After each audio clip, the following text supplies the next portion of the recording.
पिजूर भाई और साकिब भाई, अरे भैया अब कैसा महसूस हो रहा है? अरे तुम्हें पहले ही हमने अलर्ट किया था कि भैया दुनिया के कोने कोने में जाके खेलना, लेकिन इंडिया से नहीं खेलना। लेकिन तुमने तो ससुरी हमारी एक बात ना सुनी।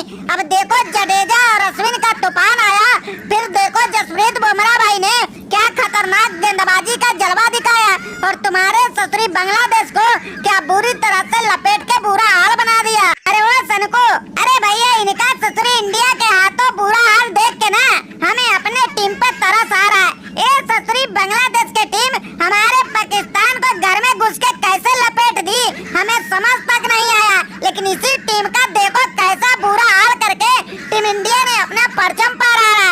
ससुरी बराबर आजम, तुमने तो कहीं का ना छोड़ा। अगर इंडिया यहाँ मैच हारती ना तो थोड़े बहुत अपना इज्जत बच जाता, लेकिन ससुरी मानना पड़ेगा टीम इंडिया को। एक बार शुरू होती है तो अच्छे से कूट के रख देती है। अरे वो प्रीति चाचा, अरे आपकी तरह तो हम भी ओवर कॉन्फिडेंस थे कि ससुरी पाकिस्तान को जब धूल चटा के आई अब बांग्लादेश की टीम तो कम से कम दमदार खेल दिखाएगी। लेकिन ससुरी इंडिया को वाकई में मानना पड़ेगा, ये लोग ससुरी किसी भी टीम को छोड़ते नहीं है और जब एक बार कूटना चालू करते हैं तो बुरी तरह से ही कूट के साथ लेते हैं। और ये अश्विन, जडेजा और बुमराह ने ससुरी बांग्लादेश के खिलाफ अब दमदार खेल दिखाए है ना, ससुरी दिमाग के बत्ती जला के रख दिए।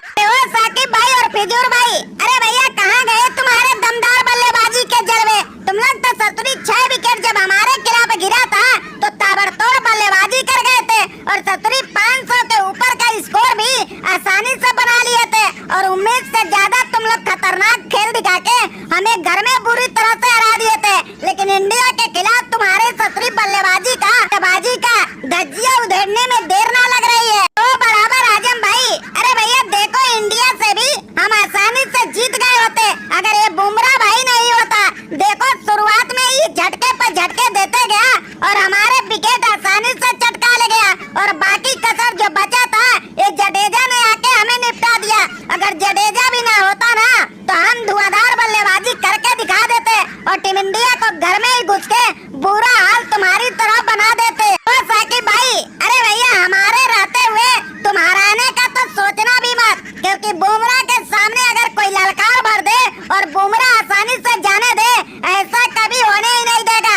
और देखो हम उसी तरह से अपना दम दिखाए हैं और तुम्हारी ससुरी जितने भी बल्लेबाजी का घमंड था उसका भूत आसानी से उतारे हैं। अब तो कल हारने के लिए तैयार हो जाना। तो भी आता है ना, ससुरी 3 दिन से ज्यादा खेल नहीं पाता है और आसानी से लुल होके ग्राउंड पे आंसू बहाता है। अरे वो बुमराह भाई, अरे भैया हमें तो लग रहा है ना तुम लोग ससुरी जादू मंत्र लेके मैदान पे उतर रहे हो, क्योंकि बल्लेबाजी में जिस तरह से तुम लोग एक के बाद एक लुल हुए थे हमें लगा था कि 100 रन पर निपट जाओगे, लेकिन फिर तुम लोग पलटवार कर लिया। और वही बात गेंदबाजी में हुआ, तुम लोग ससुरी जब गेंदबाजी में विकेट चटकाना शुरू किया पूरे बांग्लादेश को आसानी से निपटा के रख दिया। हमें तो पूरा भरोसा है तुम लोग खेल कम और जादू मंत्र ज्यादा दिखाते हो। अरे वो पिजूर भाई, अरे भैया हमें तो लगता है ना तुम्हें सामने शर्मनाक हार दिख रहा है, इसलिए तुम उल्टी सीधी बात कर रहे हो। देखो भैया इंडिया में आके इंडिया को हराना मुश्किल ही नहीं नामुमकिन होता है